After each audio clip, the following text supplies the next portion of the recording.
Okay, welcome back to TTRC.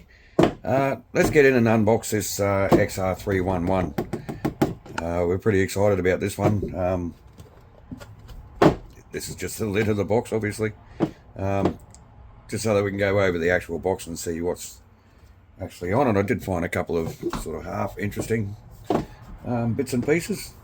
But let's just go through and have a bit of a read. Apart from the standard gorgeous Tamiya box art with the obligatory rear differential cutaway. This one down here is an actual sticker. It's not printed on the box. Down the bottom here it says, this re-release version is almost identical to the original. Please take care when operating and handling the model. So, I've never seen an original. I don't know too much about them. One thing I do know about them is the actual torsion bars in the original were plastic and these ones are steel. Apart from that, I've no idea what the differences are between the original and the re-release. But over here, you got all your dot points. Ready to assemble radio control model kit, not suitable for children under 14 years of age. Torsion bar suspension system with all wheels independently sprung. Independently, that's a new word. Motor included. Radio control unit, 2-channel RC unit with the SC not included. So that's new from the original box, obviously. Power source, Tamiya battery pack and charger, not included. Requires batteries for transmitter, not included. So your dot points down here. For your safety, please use Tamiya battery packs with output of 7.2 volt and below. But then it goes on to say, item 55111, Tamiya LF 3700, 6.6 volt racing pack, in brackets sold separately, is not compatible with this chassis. So, a great example of read everything before you start buying stuff to run a car. We are not going to run this car, obviously. And we'll get into why a little bit later on. What else have we got here? Paint body with Tamiya paints. Obviously, you don't need to do that, but we are going to do it. We have a whole bunch. I grabbed these out earlier. These are actually all of the paints we are going to use on this car. Obviously, a couple of them are doubled up. But yes, they're all the colours we're going to use on this car. There's a lot of airbrushing. Model is not snowproof or waterproof. Good to know. Specifications are subject to change without notice. Obviously. Now on the side of the box we have, I do believe that's the original artwork from the original release. It even says down here, re-release version differs from images of original version shown on package. So yes, that is your original version of this car. You can see the mechanical speed controller that's set up there, which that'd be really cool to get a hold of. The ends of the boxes, pretty well standard Tamiya. You have your detailing on the side here. Required items to get the car running. I won't go through all of this. This is, well, I might. About the model. This is a re-release version of the 112 scale RC XR311. Tamiya's first RC model with a suspension system. There you go. So, the three previous cars to this, I'm pretty sure the only real suspension they had was what would you call this? It was sort of flexing in the chassis for the rear and tiny little coil springs in the front. Maybe. Not too sure about that. But there you go. This is one, it's Tamiya's first off-road vehicle. And obviously two, it's Tamiya's first vehicle with a suspension system. Like an actual dedicated suspension system that works. Which was originally released in 1977. That's 48 years ago, man. I was 3 years old when this car came out, so that kind of blows you away a bit. Length 400mm, including bumper. Injection molded body captures the vehicle's purposeful look, which it does. We'll get into that. Interior parts and a driver figure included for greater realism. Two-wheel drive dual aluminium chassis. Features a rear-mounted motor. Battery is positioned down the centre of the chassis with the receiver and ESC on either side for exceptional balance. Four-wheel double wishbone suspension features upper and lower H-arms and adjustable metal torsion bar springs. There you go. That's the upgrade from one of the upgrades from the originals. Fully enclosed gearbox may be assembled with one of 3 different gear ratios. So you get a low, a medium, and a high. So that is your XR311 box art. Really not much going on there compared to some of the other boxes. Obviously, except for how good it looks. So, let's get into the actual box. I'll get rid of all these paints first. I'll be asking why there's so many different paints. So, box art on this car is, as you just saw, just the supposed to be the TS28 olive drab. But we are keeping in line with our Australian military camo theme, like we did on the fast attack vehicle here. It's getting a little bit dusty, it needs a good clean.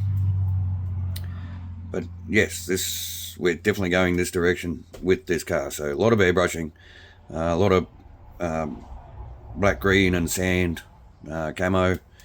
I don't know if you see a lot of the chassis on the 311, so there mightn't be any need to actually paint gearboxes and stuff like that. But that's the direction we're going with this car. And there's so many detailed parts in this. The painting of this car is a project on its own, I think. So, where are we? Here we are. Let's have a look at this body first. This is a very thin and very weak body. I was actually flipping through the instructions earlier on, and it gives you tips and ideas of how to reinforce the inside of the body once it's all together. But I know there's no roof or turret or anything on it, but that is very flexible. It actually feels quite thin. So this is another reason why this is going to be a shelf car. We might give it a light run around once, and that's about it. We have our lower body portion. Yes, that is very thin plastic. Thanks, mate. Very, very thin plastic. So, yes, I don't think that'd hold up to much abuse at all. Not to mention all the small parts that they get glued on. So it'll basically just sit together like that. And I believe this interior section gets glued in as well. So it is basically a static model kit sitting on top of a chassis that you can put an electric motor and a radio system in it and make it drive around.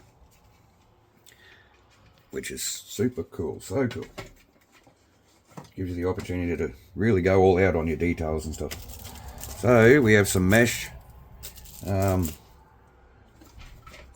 parts, sort of. There's a grill on the back here that you got to cut out the mesh, and a few on around the sides and that. Some double-sided tape in there. They can all stay in there. Huge, massive decal sheet. We are probably not going to use any of these. There's a very good chance we're not going to use any of them. That's a plastic protective cover for underneath the car for where your torsion bars, your suspension setup goes. Front windscreens and headlight lenses and indicator lenses, which are going to get painted up. Now, I do not know how old this actual kit is. I saw somewhere on the box, I think 2011 re-release. But there's a lot of parts in here that have actually broken off the tree. So I really don't know kind of how good these plastics are going to be anyway, even if we were to decide to run them. But that's your rear gearbox cover, and I think that's probably the front. We'll find out when we get to build it, which will be very soon. Tyres, our favourite part. I don't know if Zach's going to get much out of this, or me either for that matter. I've just gotten over the flu, and it looks like Zach's just about getting the flu, so maybe his nose will work, maybe not. There you go, mate, have a go. Only in one nostril. Yeah, it's a different smell. But have a look at the detail on those tyres, and it's actually from what I understand anyway, a true representation of the tyres that came on the original car, not the original model, the original car that this was based off. That'd be really cool. I really can't wait to get into this model. Here's your rims, which we are going to paint, at least the outsides. This scan isn't full with the TS28. I wish I had 2 of them, but I should have enough to do the main parts. But then I've got these 2 bottles of original olive drab. This is olive drab 2. The original olive drab is a tiny bit darker than the olive drab 2. But that's okay, it gives you a bit of a contrast with your greens and stuff like that. Driver figure, you get 2 heads. You get a head with a helmet and a head with hair. So, and they're solid too by the feel of that. So we're gonna have to should I take this stuff out? And unique thing about these rims, these wheels, they're a 3-piece rim, but they bolt to the hubs with 5 screws, just like your real motor car, instead of just one 4mm nut in the middle. This is really cool. So because this is what I mean, there's a lot of parts that have fallen off the trees with this kit, so I don't know if this has been opened and gone through a few times, or if it's just old. At either rate, we're just going to build it and stick it on the shelf and enjoy it. Dude's head. Don't know who this is moulded off, but it seems to be the same, pretty much the same face in every model that we see. More body parts. This is where the static model kit aspect comes into it. So we have, this will be your cover for the rear of the body. So that'll go on the rear there somewhere. That looks like a bulkhead of some description. Maybe it goes into the rear. Windscreen surrounds in a 2-piece, so obviously the clear plastic sandwiches in between those. And yeah, you got an opportunity there to put some nice details in for window rubbers and stuff. There's your roof. Now, the rear of the roof does get bolted down, and the front gets stuck down with double-sided tape. But I think I'm just going to leave it loose, so that gives us the opportunity to take the roof off for display. So we've got 2 parts trees in here. All of these parts need to be painted, mind you. Every single one of them. There's our very comfortable looking seats. You can imagine driving through the scrub in them. Dashboard. Oop, let's go up that way. So that's going to be basically all just the army green with all the clocks painted in, all the gauges. Seat frames, fire extinguishers, a very nice touch. That's going to get painted up and detailed nicely. That looks like a gear stick, or that looks like a gear stick.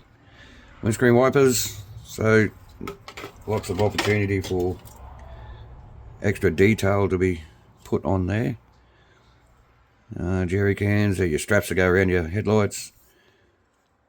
That's your front bumper basically, and there's a winch that goes in there somewhere.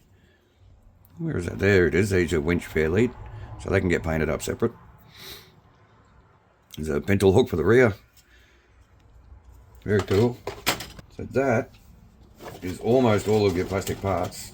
We'll get into this one in a second.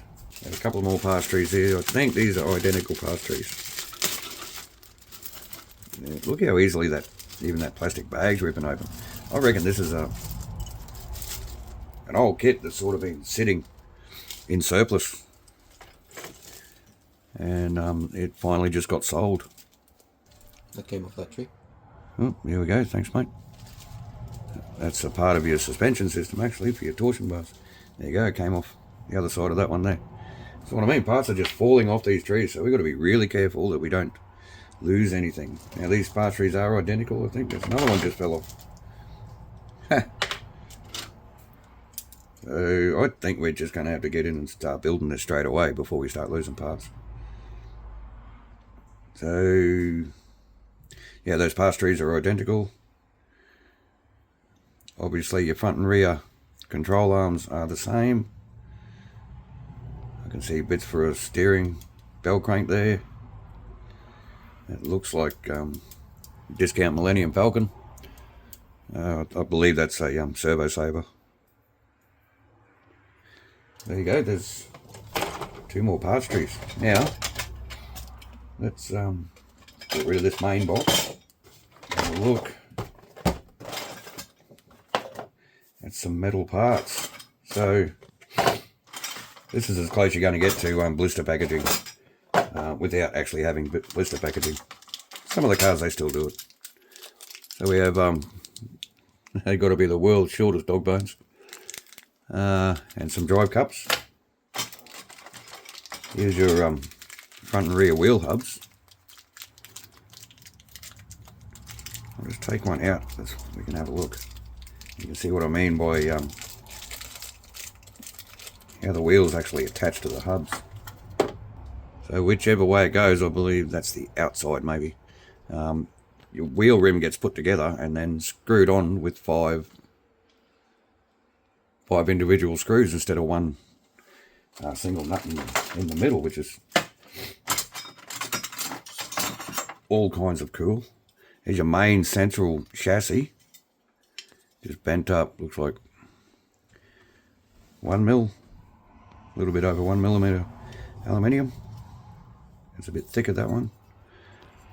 So that's your front bumper, goes around there somewhere. Look at all these aluminium pressed up parts. This is going to be so cool to build. Cast aluminium differential case.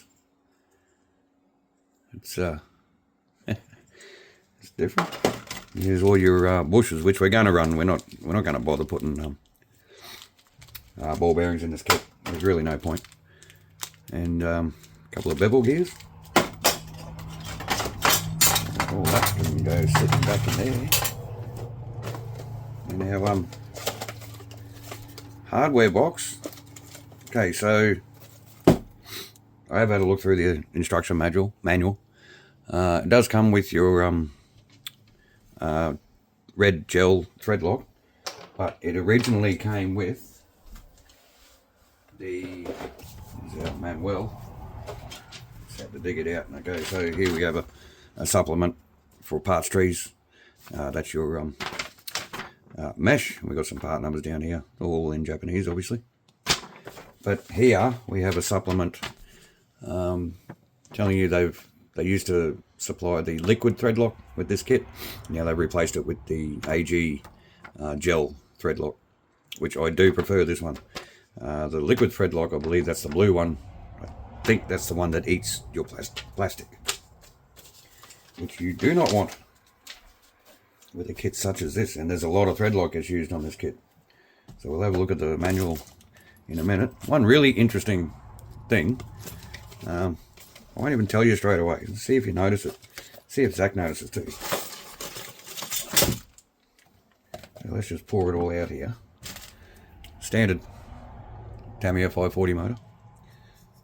Obviously that's going in. Plastic. Some kind of plastic front bumper. So I don't know whether that's getting used or not, because that goes on to the front main bumper there like that. We'll see how it looks. Are you noticing anything different about these parts bags?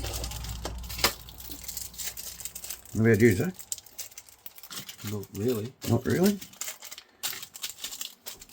Noticing the absence of any kind of alphabetical order?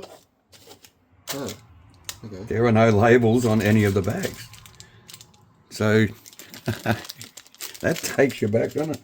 I mean, even I had the original Midnight Pumpkin back in the late 80s, mid to late 80s, whenever that was. And even that had paper parts tree bag, bloody things stapled to it. A bag, B bag, C bag. This just has absolutely nothing. So I'm not going to take any of this out just yet. So we have more pressed aluminium parts. There's a rear body mount. There's a front body sort of clip mount kind of thing. They look like your side wings for where your electronics are supposed to go into. Springs, coil springs for your torsion bars. Steering links, which are just like kind of coat hanger bent up bits of wire, which is so cool. This is really going back to simplistic. Like, it was Tamiya's 4th radio control kit. So you're really not going to get much more simple than this kit. It's going to be so nice to build. There's all just hardware, a few C-clips in there. And then there's your change gears. You get 3 different size spur gears, but you only get the one size pinion gear. And the 3 different size spur gears have 3 different positions in the gearbox case, so that you can pick which one you want. I think we're just going to go with the medium. It's really not going to make any difference because the car isn't going to be run. So that's pretty much everything as far as parts go for this car. Have a quick flip through this manual. Typical Tamiya manual. Apart from what the car actually is, I can't see any real difference with a standard manual. Yeah, we'll go through this as we're building it. Here we are, we're up to, there's our staples halfway through the book, and the rest is painting and detailing the body. Here's where it says where you can strengthen your body using various techniques. Don't know whether we're going to do that or not. Lots and lots and lots of painting. Looks like the majority of the parts get painted in this TS28, which is good, because that means everything can just get blown over in the one color, and then everything else can be just detailed as you go. Seats. They're telling you to paint the seats a flat brown, which I have, but I have this NATO brown, which I reckon looks just a little bit better. The black flares, yeah, they are going black, but then everything else is getting that Aussie camo treatment over the top of that. So we'll go through this as we're building. There's obviously all of our parts that we are using in the kit, and I was about to say nothing blacked out to say that you don't use that part, but it hasn't blacked out one of the driver's heads, so I don't know. I mean, I guess that's an option, so you can use either or. So yeah, really not a lot there, really. There's probably as many metal parts as there are plastic parts in this kit. So we're going to get into this fairly soon. We're going to do the chassis build. I don't know how many videos that's going to take. And then we're going to do the body, which is going to take quite a few other videos, I think, because of all this that needs to be done. Right, so let us know what you thought about that.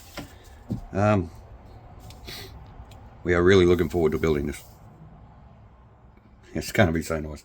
And once it is built, since this is 12 scale, once it's built with the wheels on it, I'm going to see how the lunchbox body fits on it. Just out of curiosity. Right, I'll leave that thought there. Thanks for watching. Thanks for your support. I'm going to go and have another beer. Have a great day, and we'll see you in the build video. Bye.